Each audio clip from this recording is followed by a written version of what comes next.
splashes, kendo sticks, and a mystery. All on Monday Night Raw tonight.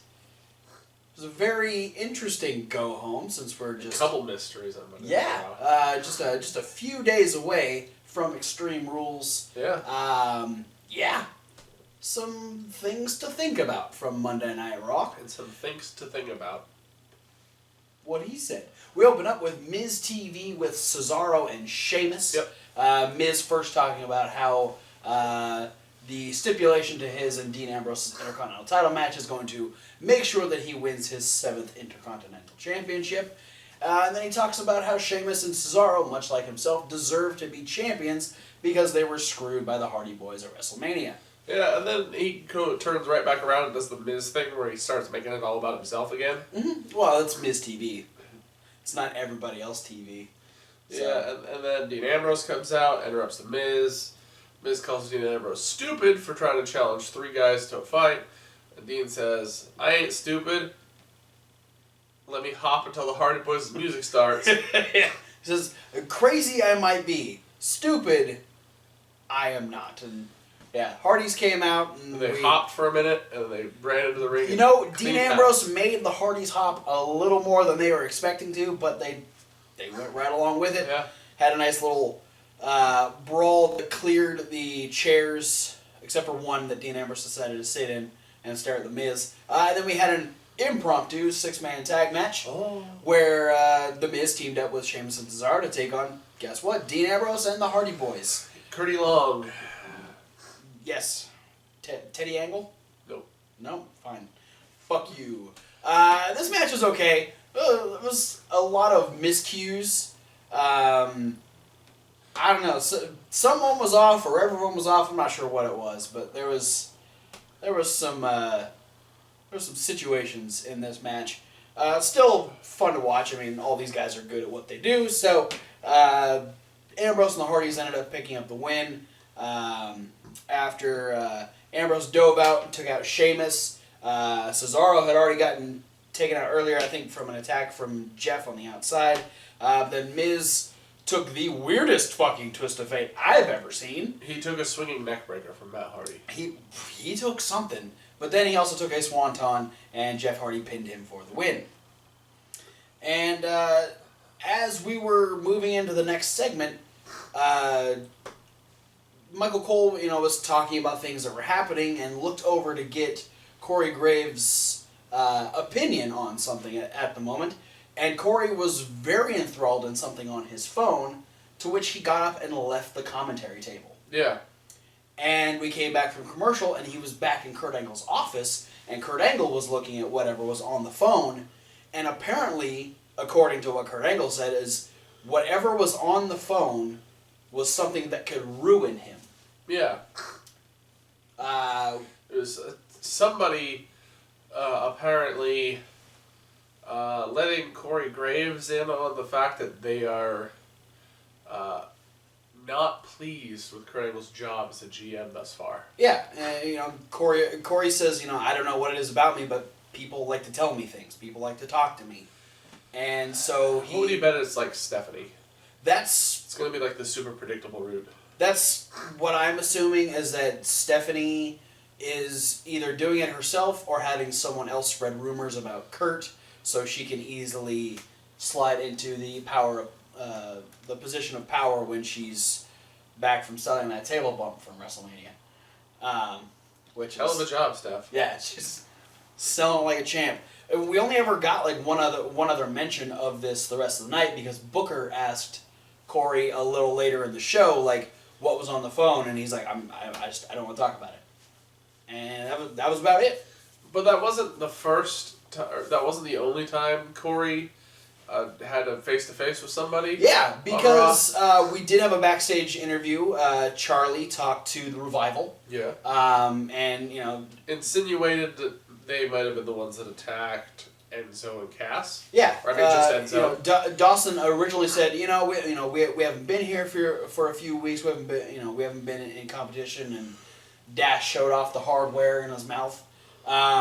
But then they did show the footage from last week's interview with Sasha Banks, where you could see the Revival walking towards an exit on last week's Raw when the first time we saw Enzo get attacked. So she insinuated that, were you involved in that? And they denied it, walked away. Enzo ended up getting attacked again, and Big Cass is pissed at this point. Yeah. The fact that it's happened 2 weeks in a row, he's not even giving Kurt Angle the time of day to even try and calm him down. And apparently, I didn't actually hear what Corey said, but Corey made some sort of insinuation, or at least that's how Cass took it. And Cass actually went out and at the commentary table just got in Corey's face and said, what are you trying to say? What are you trying to say about Enzo? Are you involved in this? And Corey's like, no, I that's not what I meant. He's trying to clear his name. Cass just doesn't give a shit. Calling it right now. It was Cass. Yeah. I'm kind of thinking they're going the predictable route with that too. Which is unfortunate. Because that just really means it's going to be like the end of Enzo's career. Yep. But Elias Sampson defeated Zach Evans with a swinging neck breaker. That's right. Superstar sensation Zach Evans. I never thought I'd see him on Monday Night Raw. I thought he would just stick to the Indies the whole time. Yeah. He's such a hot name on the Indies. I know. He's a ticket everywhere you go. Yeah. He's on all the top cards. Yeah. But kind of like that one that he was on last weekend. Mm-hmm. Yeah. We haven't decided we're going to cover that on Indie News yet, but we're thinking about it, especially if Zach Evans keeps showing up. Yeah. We had Samoa Joe cutting a promo on both Finn Balor and Bray Wyatt, to which Bray Wyatt ended up breaking in and kind of cutting a counter promo through a TV screen, which was kind of cool. And this led into our triple threat match, which was fucking fantastic. Yeah. This was such a good match. I'll be honest. The two best matches of the night were our big lead-in matches to Extreme Rules. Yes. And specifically the main event of Extreme Rules. Because we had all five guys in action. This one I feel would have been a much more impactful main event, like the last match of the night. This is the last little bit. But I guess Roman Reigns and Seth Rollins couldn't have the main event. That's fine. But Samoa Joe, Finn Balor, Bray Wyatt, fantastic match, great chemistry. This match specifically because there was three guys who I'd never seen that combination of people face each other before. Yeah. Made me super excited for what this match is going to be capable of on Sunday. I can only assume that Roman Reigns and Seth Rollins will be able to fit themselves into this very well. Yeah. But if just these three are able to carry the match themselves, it's going to be fun to watch. A lot of good back and forth, good trio spots, enough time to where you can get some one-on-one with all combinations of the three guys was all great. And poor Finn had to take a senton from both fat guys. Yeah, Finn was the whipping boy in this. He was also Flexi McGee. Yeah, he at one point decided he ran around and did the flying drop kick on Bray after he hit Joe on the other side and just decided that he wanted to flex.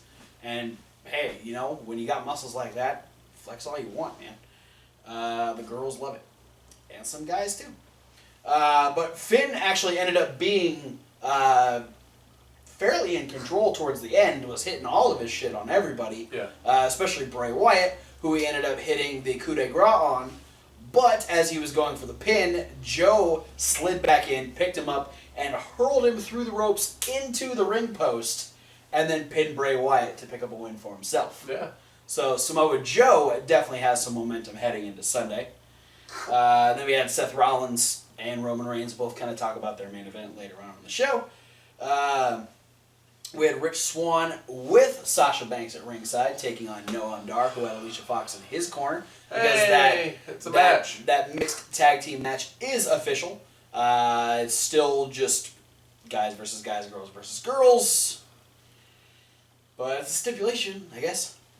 Yeah, Rich Swann ended up hitting the first Phoenix Splash of the night, defeating Noam Dar after Sasha tripped Alicia Fox on the apron and stopped her from distracting Rich Swann. And then we got to see Sasha dance, which was nice. So, if I didn't like Rich Swann enough already, his music makes Sasha dance. Yeah. So now, I like him even more. Titus O'Neil defeated Kalisto because he's a cheater. And he's... Fuck you. Yeah. Go away. Apollo did keep trying to call him out on his shit, though. Yeah. But, you know. Fuck off. Bailey, this is your life.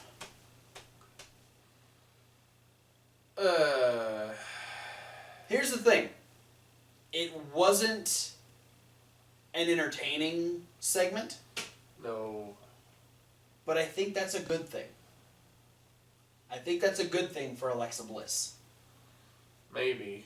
Because the fact that she had this segment that no one really cared about, and people kept the people were still involved and were like chanting and stuff, but that's what you want to do to a heel. Yeah. So I think Alexa did a good job of keeping the storyline going and pissing people off. You know, not giving people a reason to cheer her and more of a reason to want Bailey to come out and kick her ass. Yeah. Again, the segment was not entertaining. It was one of those moments where I was like, it's something they do every couple of years where they just decide out of the blue to try and rehash something that was done in like a much bigger context of like a feud or something that was like way bigger. Like, because this was fully in The Rock. Yeah, you're not going to match the improvisation of both Mick Foley and The Rock. Yeah. And it's not going to happen. And albeit Alexa Bliss is the women's champion of Monday Night Raw. Yeah. And Bailey is super popular. Sure.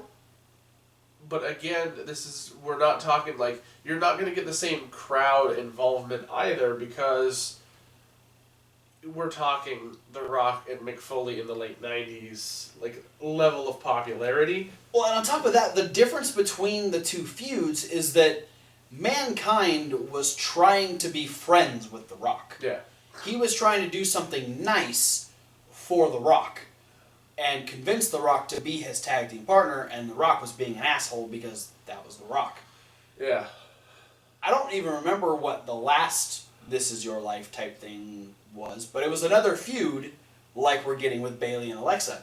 And it's not the same, it's not the same feel, and it's not necessary. Yeah, it's the same thing like whenever they rehash the Montreal Screwjob. It's like when you try and recapitalize on these, like, not just make them cliche, but once in a lifetime moments. Yeah. You just kind of fall flat because you're like, okay, well, I mean, cool, it has potential to be entertaining, but this is just kind of like feeling like you guys are running out of ideas, so you have to go back onto the biggest problem making people in your storylines look like copycats. Yeah, the biggest problem is like these moments like this aren't rehearsed. They aren't things that people planned out. They just happen. Yeah. The way things play out happen.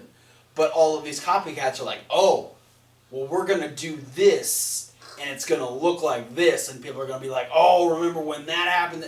It doesn't work that way. No. Doesn't work that way. But yeah, Bailey ended up coming out and got hit with the kendo stick again. Yeah, that was the other part that like made it feel like it fell a little short. Is this kind of felt like that moment where it should have been Bailey's moment. Bailey should have done something like, I know Bailey hit Alexa last week with the kendo stick, but like that made him kind of 1-1. Mm-hmm. And so like, especially because of the feeling, I get the feeling that Alexa's winning at Extreme Rules. Like, yeah, I'm kind of feeling that too. This should have been the moment that gave everybody that false hope. Yeah. That Bailey's gonna go. Like I felt like Bailey should like maybe put Alexa through the table that was in the ring. It kind of looked like they were gonna go that way because like she started pulling stuff off of Yeah. the table. And like this whole thing is like I thought we were trying to build up to prove that Bayley can be extreme. Yeah, and all you're really showing is that Alexa is one step ahead of Bayley. Yeah. So, and I mean, your match choice really isn't that enticing. Like, that's not making me want to see the women's championship match on Sunday. Yeah. I'm just more excited that it's Alexa and Bayley again, and I know they can put on a good match. I'm just wondering if the kendo stick is kind of a hindrance at this point. Speaking of stuff that probably didn't need to happen before a pay-per-view, we had Austin Aries and Jack Gallagher taking on TJP and Neville in tag team action. Yeah. Again. The match was alright. Neville tried a Phoenix Splash. Missed. Yep. Second Phoenix Splash of the night. Austin Aries blocked him in the last chance where he made him tap out. And he did not want to say anything to Charlie afterwards. No. He was pissed. That was the first time. Angry little. It was the first time he's lost by submission since returning. Yeah. So. Angry little elf man. Yeah. It's not something you want to do before you're heading into a Submission match, especially against Austin Aries, who's the guy that made you tap out. So. Yeah. Yeah. Golden Truth. Again. I liked this promo. Yeah. Especially, first off, Goldust just back to, like... Vintage Goldust. Vintage Goldust. It's the only time we'll give Michael Cole a shout out. Yeah. Quoting movies, making them relevant to the current promo, and just being Goldust, Yeah. which is all we can really ask for from Goldust. And which is crazy to think, like, Goldust, despite the fact that, like, that's who he is in the WWE eyes, he's always been Goldust, but, like, this legitimately, since his return to WWE, like, and I'm not talking like the most current return, like the returning and like helping out Cody Rhodes shtick, but I'm talking like early 2000s, like teaming with Booker T, that early of a return. This is the first time since then that we're getting like a harken back to original Goldust. Yeah, I think he hasn't been this way since 99, 2000. Yeah, we're talking like pre-artist formerly known as Goldust. Yeah, and it's a long time, and the fact that he's able to go right back into it and like make it feel like he's never stopped doing that. Yeah, it's awesome, and if they're like the wrestling that Goldust does is great, but promos are his wheelhouse. Yeah, promos from Goldust are fantastic, and then we had the little switch up where we had like the staticky break in, and all of a sudden we had R-Truth mocking Goldust in his own director's chair, quoting every Samuel L. Jackson line he could possibly think of, most notably Pulp Fiction, and just kind of flipping it back on Goldust. Like that's exactly what you want in a promo like that. Like someone's giving you the shit, you flip it right back at him, and I thought R-Truth did a great job. Yeah. R-Truth is another guy who's great at promos as well, when you actually give him something to work with, other than, like singing his song all the time, or pretending like he doesn't know what's actually supposed to happen. Like when R-Truth knows what the fuck is actually going on, he can cut a decent promo. Yeah, I mean, let's like not forget the fact that he's like used to be in like the top running back when like TNA was first starting as like a guy who was always for the first couple years in the picture of the NWA World Championship. Wasn't he NWA champion at one time? I'm pretty sure, yeah, at least once. Yeah. So, I mean, this is a guy who obviously isn't going to reach that level. He's really only been in that type of picture in WWE once. Capital Punishment. Yeah. This is John Cena. Yes. After he had, I mean, that moment when he just started beating the shit out of people and smoking in an arena, and like all of a sudden people are like, what the fuck is up with R-Truth? Like, you know, he's able to shock people from you know, every once in a while. So yeah, it's nice to see like both of these guys actually being able to do like legit storyline stuff. Yeah. So that might be a match on Sunday. Well, you know, it's listed on the Wikipedia page. Oh, it is? Okay. It's not listed anywhere on WWE's website, though. So maybe WWE hasn't made it official yet, but, I mean, people are assuming... Yeah, because, I mean, if you don't... Because, I mean, it's this Sunday. Yeah. And if you discount R-Truth versus Goldust, there's only 6 matches. Oh, yeah. So, yeah, that's definitely going to be a thing. That's probably going to be on the card, or at least the pre-show match. I'm assuming if that's not a pre-show match, they're going to add Drew Gulak and Arya Daivari versus Mustafa and Cedric Alexander as a pre-show match. I'd watch it. That'll probably be added on. Oh, they'll add Cass versus Corey Graves. I mean, I wouldn't be mad about it. Then we finish the night off with Roman Reigns versus Seth Rollins. Very solid match. Seeing Rollins pull out some stuff he hasn't done in a long time. And I think this is why it was the main event, is because they looked at the triple threat match and they went, okay, this is going to be a good match. We're going to put it on, but we haven't smushed these guys together in a triple threat match yet, so we're not 100% certain how it's going to turn out. We know Roman Reigns and Seth Rollins have chemistry, so we're going to put them at the end because we know that they're going to be able to deliver. Yeah, and they did. Like I said, Seth Rollins. I don't think since being Seth Rollins, I've seen him hit a standing moonsault. That was nice. He did the buckle bomb for the first time in a long time. Yeah. Which was a kind of a cool little moment when he hit the buckle bomb and backed up, and Roman just took it and then popped out, and then Superman punched him. It was a good little 1-2 that dropped them both down. Yeah. And then he tried to hit our third Phoenix Splash of the night, which he ended up landing on his feet and rolling out of because Roman Reigns moved. And yeah, I mean, these two have been fighting each other off and on for the last 2 years or so since the breakup of the Shield. So yeah, just another solid match. Both of them trying to go for moves towards the end. Seth Rollins tried to hit the Kenny Omega move, and Roman said no, and then speared him, and Roman Reigns beat Seth Rollins in the main event.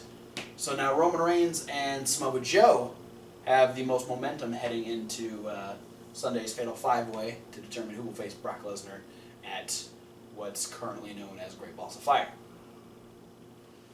But still really not being referenced by name. Nope. Because I think the commentators and the wrestlers are in agreement that it's a shitty name for a wrestling pay-per-view. Yeah, they're like, I think everyone's just holding out to where they're either waiting for the moment where they have to say the name of the pay-per-view, or they're waiting until someone comes up with a better name for it. They're hoping it's not real unless it's not real. There's time. They might change it before Extreme Rules. Yeah, you guys have like 6 days before it's real. Here's the thing. They don't actually have to say it until next Monday. Yeah. When the person who wins that Fatal 5-Way on Sunday comes out and says, I'm facing Brock Lesnar at blankety blank. Which would be a better name than Great Balls of Fire. It would. WWE Raw presents blankety blank in June. But it's gonna be like, oh man, Vince, why is it called Great Balls of Fire? We need a better name. He's like, alright, we'll debut the new name on Raw.